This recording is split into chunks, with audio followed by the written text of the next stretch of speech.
Congratulations on an amazing day and an amazing interview with Musk. Thank you.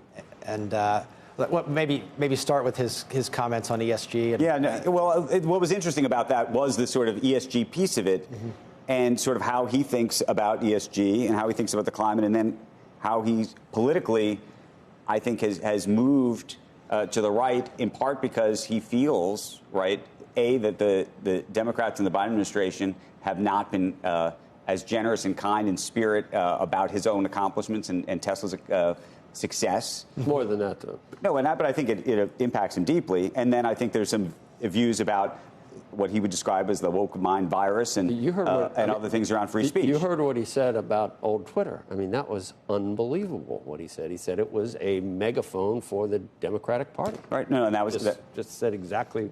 Well, let's go to something I hope I know a little bit about, which is regulation. And your dialogue with him around regulation, I thought was pretty remarkable, because he said a couple things. He said, one, look, I'm remarkably compliant across my companies with, oceans of regulation. There are some that I disagree with. And what I think he was saying, and we can go back to the SEC, was, look, what is the purpose of regulation, and where is the Biden administration going with regulation? Is it regulation for regulation's sake, or regulation to further mankind? And there's no doubt that he feels that he genuinely is trying to further mankind. Right. And that where regulation is in the way of that,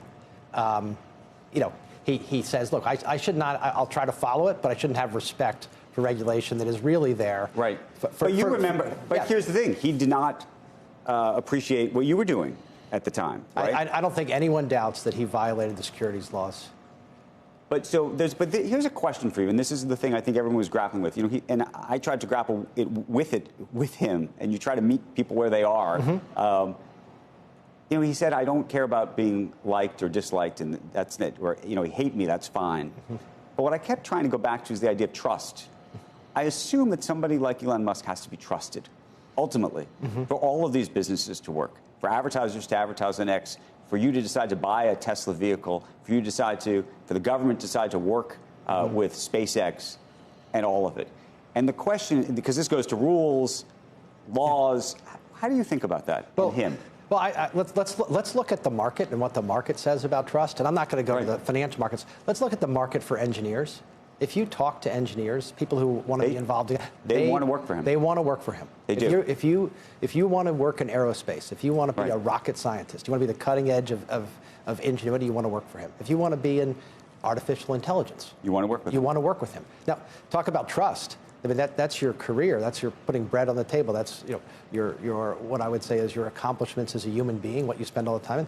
That's a remarkable state of affairs. Great answer. It was a great answer, Andrew, because I saw where you were going, because you go there here a lot about how is some of the stuff he does, which is crazy, on X, isn't that going to impact what people think of him when they're going to buy a Tesla or on SpaceX?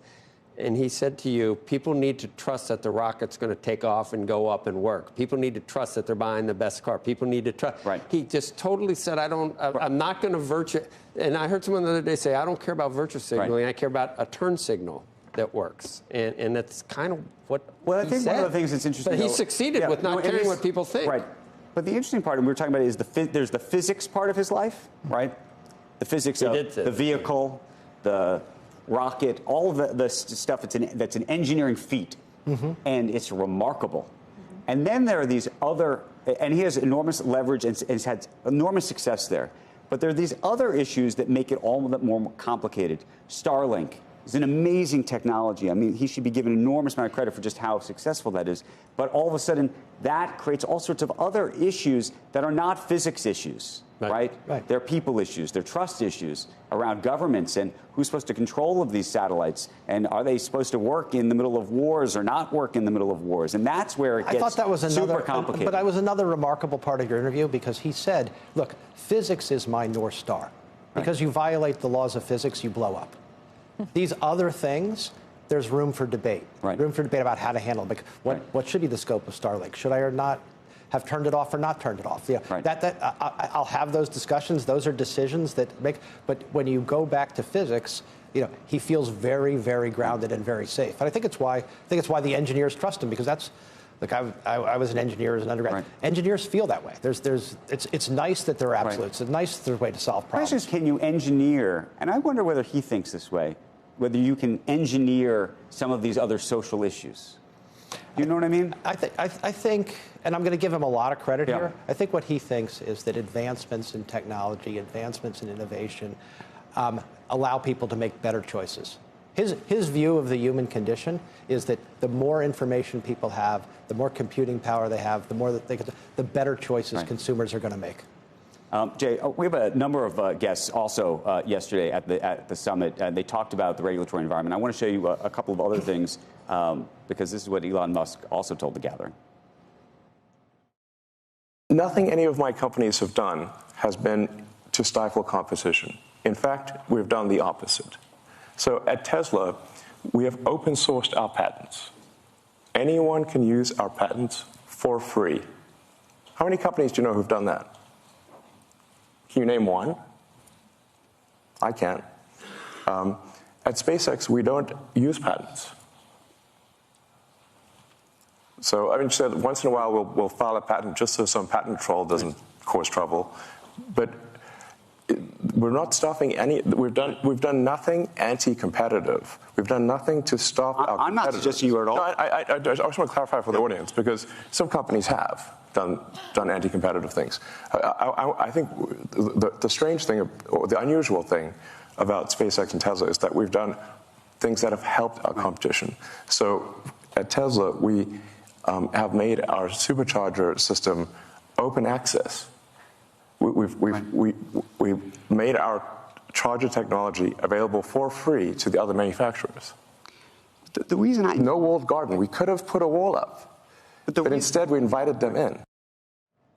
That is a remarkable thing that he does not get enough credit for. I think so. And going back, you had Lena Khan on. Yep. There is a difference between having market power and being anti-competitive. And I think sometimes we mix that. What is one of the things of modern technology, modern innovation that gives people market power? Incredible network effects. Right. You know, you own a charging network. You own the platform that everybody wants to use. You're Amazon. You own distribution in an incredible way. That gives you market power.